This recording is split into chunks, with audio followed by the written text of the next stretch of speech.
What's going on? Todd Cunningham. Good to meet you. We got the awkward virtual handshake out of the way, so we're officially friends, and we can start talking about what I invited you to come here and to talk about. And that grand concept is purity. Everybody's favorite talk, the purity talk. I know how much everyone loves that, but we're going to try to look at it a different way. And to do that, we're going to look at kind of my story and the steps and progressions that's gotten me to where I am, and we're going to take a trip down memory lane. And to do so, I brought some pictures. That's me. Both of them are me. And it's funny to think, going from a 2-year-old ranging the Wild West to playing in the Atlanta Braves organization. It's been quite a ride, man. I've seen all different parts of the country, played with players from all over the world, and had a chance to just accumulate all kinds of experiences. And it's funny because just like everyone else, all these experiences build on one another and mesh together to kind of make me who I am. So that's what this is all about, is simply sharing my story. And I don't share my story and talk about myself in hopes that you necessarily understand me or things that I've done in my life or things that I've gone through, but in hopes that you kind of see how God works in people's lives, because that's really what it's all about. So I'm not here to preach. That's the last thing I want to do, is to preach. There's people out there way more qualified to do so than me, but I'm simply sharing my story in hopes that you might see God's. Now, I understand how glamorized baseball and professional athletes are in our society, and I also understand the stereotypes that go along with being a professional athlete. And unfortunately, some of those stereotypes are true. Now, I'm not saying that I'm above any of the stereotypes or any of the people that fall into those stereotypes. I'm simply saying that I've seen both sides of that far-off fantasy land of professional baseball. So I grew up a huge Braves fan, and I can remember Sunday afternoons with my grandparents watching the Braves play on TV, and I can remember them yelling, at all the big names of the time: Maddox, Glavine, Smoltz. I can remember them, watching Chipper Jones, coming up as a young player. I can remember Andrew Jones stepping into the World Series as an 18-year-old. I can remember the Braves going on their streak and winning the 14 division titles. The team of the 90s, that's what I grew up watching. I remember them winning the World Series in '95. And it was really cool to grow up in that atmosphere, because it's Braves country, and as a young kid who's active into sports, that's what I grew up idolizing. That's what I grew up watching. Those are the people that I grew up and I wanted to be like.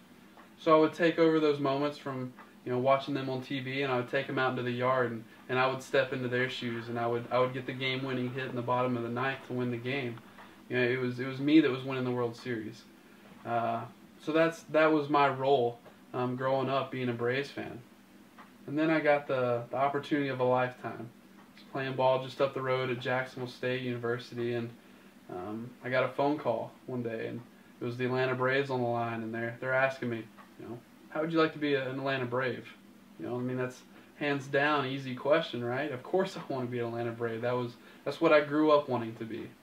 So I took the chance and got selected in the second round of the 2010 draft to the Atlanta Braves, and it was just like a dream come true. So I go from playing in a regional at Auburn, under the lights, college atmosphere, to turning around a week and a half later, and I'm suited up playing with the Rome Braves just down the road. So I guess it was at this point that I was officially in minor league baseball.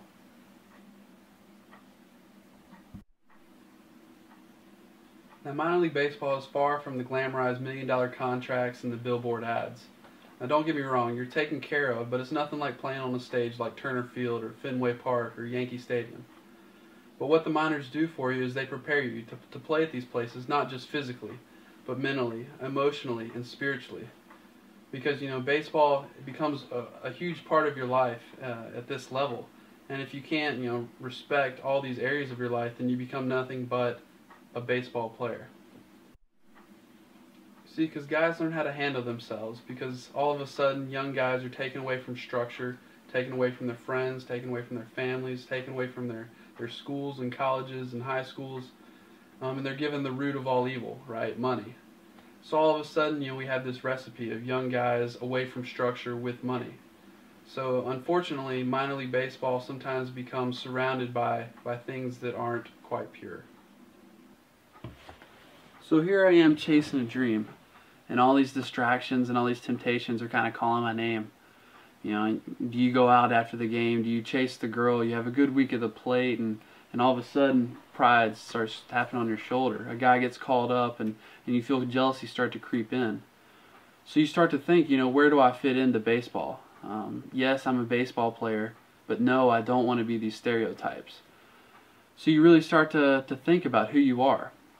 Well, I had a chance to do this, you know, this past season. I ended up getting hurt, and I spent about 6 weeks down in Orlando rehabbing. And while it might sound cool, you know, spending 6 weeks down in the Disney complex, the hotel becomes a lonely place.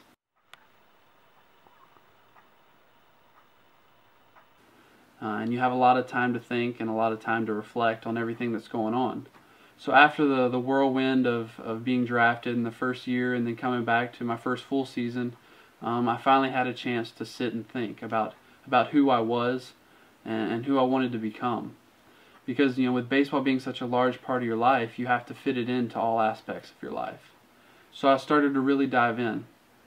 And the funny thing that happens when you start to really look into you know, deep questions about who you are, you really start to understand that you sometimes don't have a clue. You just kind of take things for granted. So as I'm trying to figure out who I am and where I fit in and how baseball fits into who I am, you know, with all aspects of my life, with my physical, emotional, spiritual aspect, all signs seem to point towards purity. And it was a question that you know, seems very, very upfront. But as you dive in, you start to really understand that you don't really understand.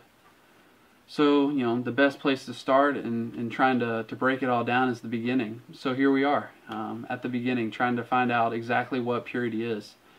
So we set to the streets, and we tried to find out what the world thought about purity.